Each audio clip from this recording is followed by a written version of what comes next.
Bonjour, je vous retrouve aujourd'hui pour les secrets d'une bonne rédaction, capsule numéro 2.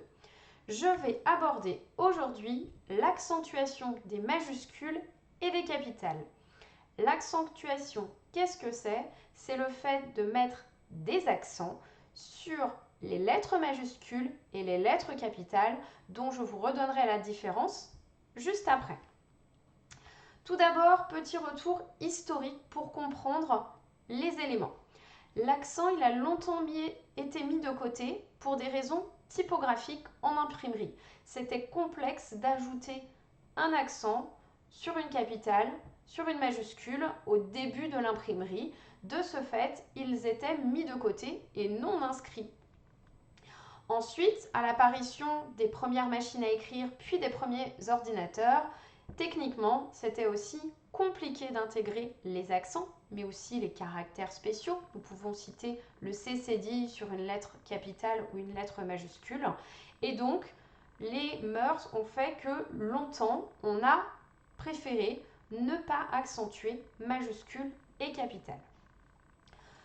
Cependant, on se rend bien compte que cela a un impact sur la lecture des mots. Petit rappel, majuscule, capitale. La majuscule est la première grande lettre d'un mot que l'on va placer en début de phrase ou sur un nom propre. Et la capitale est un style typographique souvent utilisé pour les titres. On pourrait par exemple le citer ici sur mes différents mots sur le diaporama.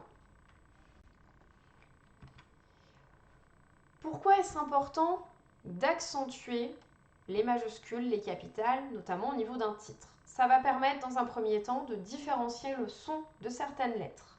À partir de là, on va fluidifier la lecture du mot et comprendre le réel sens du mot.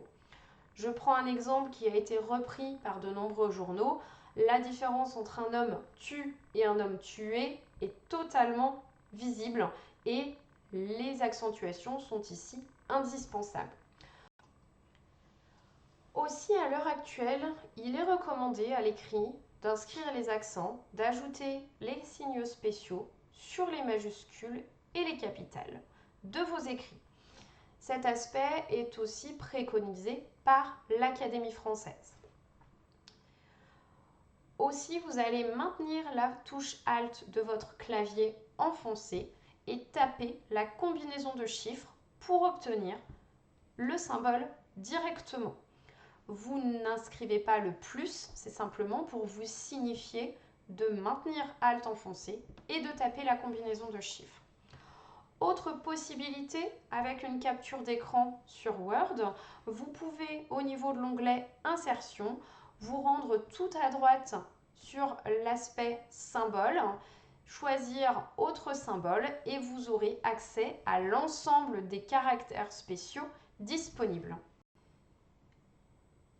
J'espère que cette capsule vous a apporté des éclaircissements sur l'utilisation de ces éléments de ponctuation et je vous retrouve très vite pour la capsule suivante.